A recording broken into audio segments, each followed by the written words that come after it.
What's up guys, Mike here, the Detroit Borg, and I'm really excited to show you my new production machine. So this is the brand new 2017 5K iMac. So until the insane space gray iMac Pro arrives later this year, we're going to take a look at the maxed configuration of the 27-inch 5K iMac. So just to repeat what's new for 2017, we get Kaby Lake CPUs, new graphics, faster SSDs, faster RAM, are now up to DDR4 RAM, and we get an even better 5K display that's 43% brighter. And just like the 4K iMac, we trade Thunderbolt 2 for Thunderbolt 3, so we get new USB Type-C connectors instead of those mini DisplayPort connectors. But that means we keep everything else, which is great. So my configuration is a built-to-order option, which gets me a quad-core i7 clock to 4.2 GHz.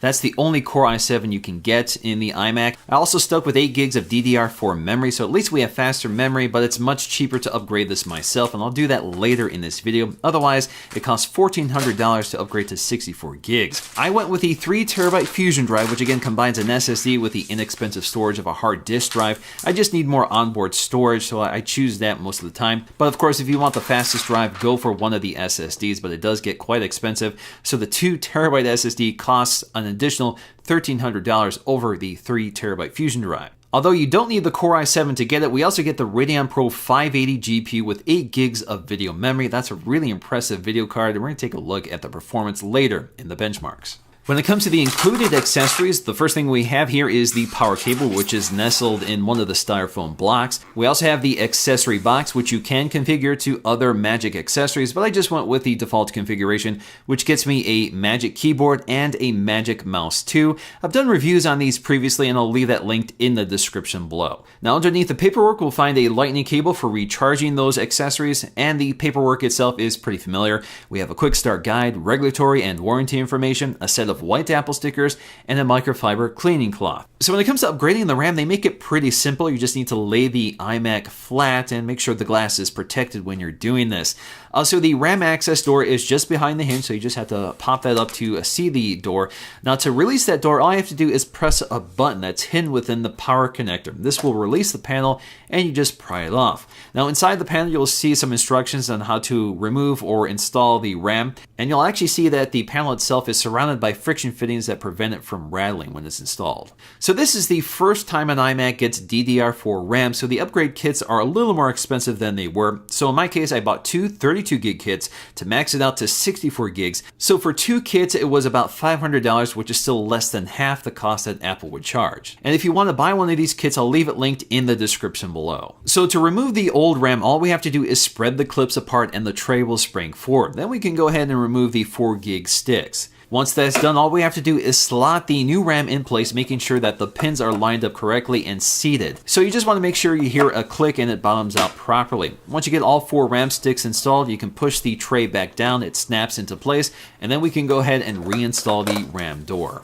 And next up, I just want to go to the system profile within the computer to make sure that all of the RAM sticks have registered. Amazingly, Apple continues to improve that 5K display. It's now 43% brighter, but you have to expose the ambient light sensor to get to the maximum brightness. So it's not something you can dial in automatically. You really have to force it. So once again, the resolution is 5120 by 2880, but it is scaled up by the OS, so it makes effective use of the pixels to increase sharpness, but it doesn't make everything microscopic. So by default, the resolution actually looks like 2560 by 1440. This is very bright at about 500 nits and supports the wide color spectrum of DCI-P3, and this is also a 10-bit panel that supports color dithering, so we have 1 billion colors reproducible by this display. One of the ongoing benefits of a 5K display, and one of the reasons I really like the 5K iMac, is that I can preview my 4K projects with enough room for the editor and software. And with faster DDR4 RAM, performance is better than ever with all of these assets on the screen. So once again, this is a very precisely calibrated display that's ideal for professional use.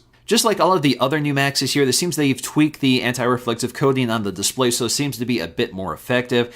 For the most part, glare is pretty well controlled by this panel. Toward the top, we'll find the very familiar 720p FaceTime HD camera, but what's missing this time is the microphone, which is no longer positioned toward the top edge of the back, which used to be the case with the previous generation. Now the microphone is hidden behind the glass bezel just above the Apple logo, so you can't see it, but it's there, and it's just as effective as before. In terms of the I/O, again, we trade the Thunderbolt 2 for Thunderbolt 3 ports, but we keep USB 3 and our SD-XE card slot, headphone jack, and and gigabit Ethernet port. And the great news with Thunderbolt 3 is that you can now add a second 5K display to your 5K iMac. So you can have two displays side by side with the same resolution, or you can go to 4K displays as well. So with the exception of the I/O and the relocation of the microphones, for the most part, this looks like the previous generation. It's still a really nice looking computer, although the bezels are starting to look kind of thick for a modern computer. But if you look around the edges, it's razor thin. So we have this 5mm edge, which bows out toward the center to house all of the components. And of course, at the center of that bulge is the articulating stand, which allows you to pitch the computer up and down. Also behind the hinge is the ventilation, which is very silent. You really don't hear this unless the computer is really under load. Now that exhaust fan draws in air from the bottom edge. So if you look at the bottom edge, you'll see that razor thin edge with the perforations for both the stereo speakers and all the ventilation needed for this computer. Now the speakers sound fantastic. Once again, this is something they're really good at. I find no need to add my own speakers to this setup. If I need to monitor audio, I just use headphones, but I'm really impressed by the quality of these speakers, and that's really unchanged with this generation as well. Once again, that big black plastic Apple logo in the back isn't just cosmetic, it's actually part of the radio transparency needed for the Wi-Fi and the new Bluetooth 4.2 radio to work through this metal shell. So when it comes to our synthetic benchmarks, we're not seeing huge gains from the previous generation. So again, we go from a 4 GHz to a 4.2 GHz CPU. So that single core score is jumped from 5200 to around 5500.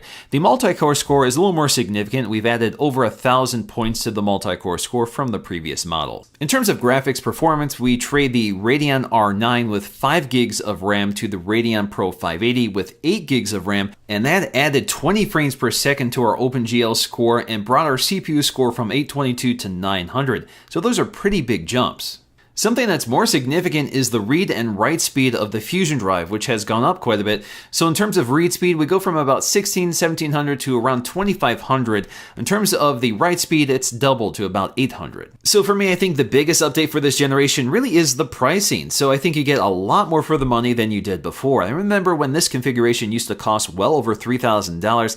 Now it's around $2,600, $2,700. So I think the value you're getting with the latest iMacs has improved significantly. So you get all of the latest 2017 specs and I/O and an incredible 5K display, which is unrivaled by any other all-in-one.